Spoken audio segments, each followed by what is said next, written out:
قاتلوهم يعذبهم الله بأيديكم ويخزهم وينصركم.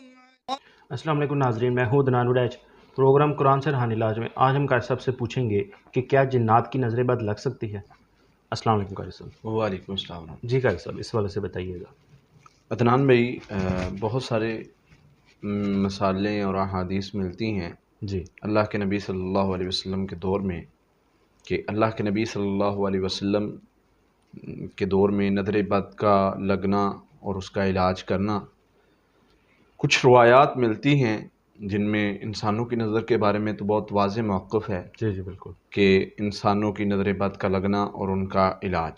جی جنوں کی نظر بد کے حوالہ سے کوئی زیادہ واضح احادیث تو نہیں ملتی، لیکن ایک حدیث ملتی ہے جی جس سے پتہ چلتا ہے کہ جنات جیسے جنوں کا اثر. بہترین صدقہ جاریہ حاصل کرنے کے لیے اس ویڈیو کو لائک کریں، شیئر کریں، کمنٹ کریں اور ہمارے چینل کو سبسکرائب کریں، پیج کو لائک کریں. قرآن سے روحانی علاج ہوتا ہے جیسے جنوں کا سایہ وغیرہ اور اسیب وغیرہ اور اس قسم کا معاملات ہوتے ہیں، ویسے جنات کسی کو نظر بھی لگا سکتے ہیں. کیسے اللہ کے نبی صلی اللہ علیہ وسلم کی حدیث ملتی ہے جامع ترمذی میں، سنن نبی داؤد میں. جامع ترمذی کی حدیث نمبر 2058 نمبر حدیث ہے. جی جی اس میں اللہ کے نبی صلی اللہ علیہ وسلم سے فرماتے ہیں، اللہ کے نبی صلی اللہ علیہ وسلم پہلے اذکار جو دعائیں پڑھا کرتے تھے ان دعاؤں میں جنوں اور انسانوں کی نظر سے حفاظت کی دعائیں پڑھا کرتے تھے. اچھا.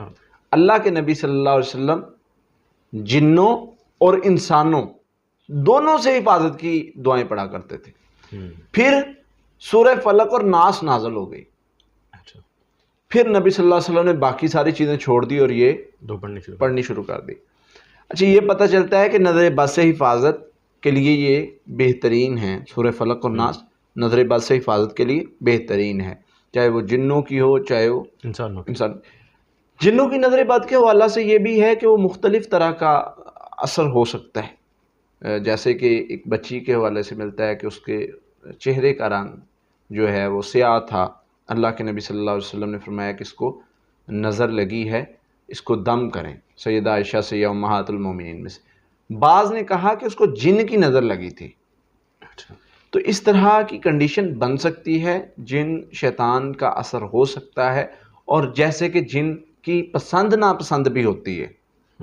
عموماً مریض آتے ہیں، اس کو پڑھائی کی جاتی ہے تو جنات کہتے جی یہ ہمیں پسند ہے یا یہ ہمارا دشمن ہے. ٹھیک ہے، تو پسند ناپسند ان میں بھی ہوتی ہے انسانوں کے اعتبار سے کہ فلاں بندہ جی یہ میں اس کا جو ہے وہ مجھے پسند ہے. مس و شیطان یا عاشق جن جس کو کہا جاتا ہے، اس میں بھی یہ کیٹیگریز آ جاتی ہیں کہ وہ پسند کرتے ہیں، اس کے بعد جو ہے وہ ان کا پیچھا کرتے ہیں، ان کو ہراساں کرتے ہیں، مختلف چیزیں کرتے ہیں. تو ان ساری چیزوں کو دیکھتے ہوئے جو ہے وہ قرآن و حدیث نے ہماری جو رہنمائی فرمائی ہے کہ ان سے حفاظت مانگو. ایک دوسرا فرمایا رات کو سونے سے پہلے شام کو اپنے گھروں کے دروازے بند کر لیا کرو. جب شام ڈل گئی ہو اس وقت، یعنی مغرب سے پہلے یا بعد میں مغرب کے بعد، اس وقت اپنے گھروں کے دروازے بند کر لیا کرو. کیوں؟ اپنے بچوں کو گھروں میں رکھو. شیطان گلیوں میں بھاگ رہے ہوتے ہیں، پھر رہے ہوتے ہیں، وہ آپ کے گھر میں داخل نہ ہو جائیں. اچھا، سوال ادھر پیدا ہوتا ہے کہ جی جن نے دروازے سے ہی آنا ہے، شیطان نے دروازے سے ہی آنا ہے، کہیں اور سے نہیں آ سکتا. ممکن ہے کہ مختلف اقسام ہے جنات کی. کچھ جنات ایسے ہیں جو صرف دروازے سے ہی آ سکتے ہیں، اسی لیے تو کہا ہے کہ بسم اللہ پڑھ کے جو بند کیا کرو دروازہ، داخل ہو گھر میں. اس سے کیا ہوگا؟ شیطان داخل نہیں ہو سکتا، جنات داخل نہیں ہو سکتے. تو یہ ان چیزوں کو سمجھنے کے لیے یہ احادیث کی ہمیں رہنمائی ملتی ہے. ابھی جنات سے چھپانے کے لیے کچھ چیزیں کیوں کہا گیا ہے؟ جنات سے چھپانے کے لیے کچھ دعائیں ہیں. کیسے؟ فرمایا کپڑے چینج کرتے ہو تو بسم اللہ پڑھ کے دعا پڑھ کے چینج کیا کرو. کیا ہوگا؟ تمہارے اور جنات کے درمیان پردہ حائل ہو جائے گا. اب اس سے کیا مقصد ہو سکتا ہے؟ جنات ہمیں نہ دیکھیں. تو دیکھنے سے کوئی اثر ہوتا ہے، اسی لیے روکا گیا ہے نا۔ بالکل، جنات کے دیکھنے سے کچھ معاملات ہوتے ہیں، کوئی اثر ہوتا ہے۔ پھر اسی طرح واش روم جاتے ہو، دعا پڑھ کے جاؤ۔ پھر اسی طرح گھر میں داخل ہوتے ہو، دعا پڑھ کے داخل ہو۔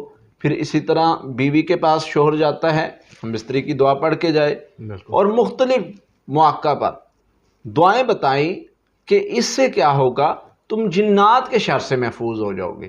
اس سے کیا ہوگا، خاوند بیوی کو کہا اگر تم نے ملنا ہے تو دعا پڑھ کے ملو، اس سے کیا ہوگا، تم شر سے، جنات کے شر سے محفوظ ہو جاؤ گے۔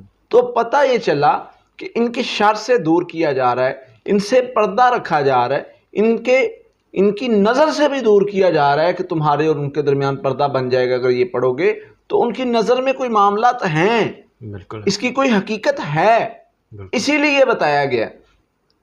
اب آتے ہیں کہ اس کی حفاظت کیسے کی جائے۔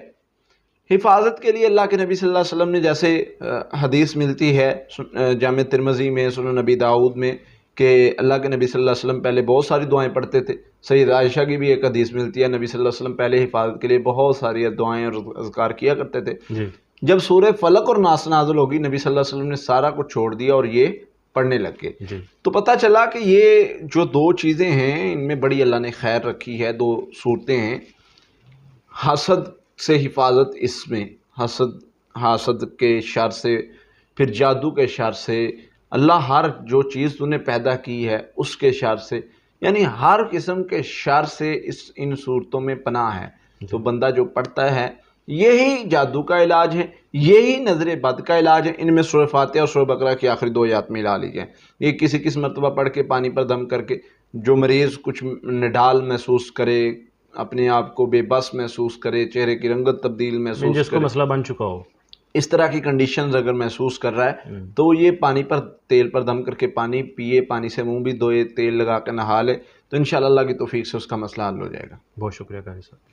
جی ناظرین، اگلے پروگرام میں پھر حاضر ہوں گے، تب تک کے لیے اللہ حافظ۔ بہترین صدقہ جاریہ حاصل کرنے کے لیے اس ویڈیو کو لائک کریں، شیئر کریں، کمنٹ کریں اور ہمارے چینل کو سبسکرائب کریں، پیج کو لائک کریں۔ قرآن سے روحانی علاج۔ قاتلوهم يعذبهم الله بأيديكم ويخزي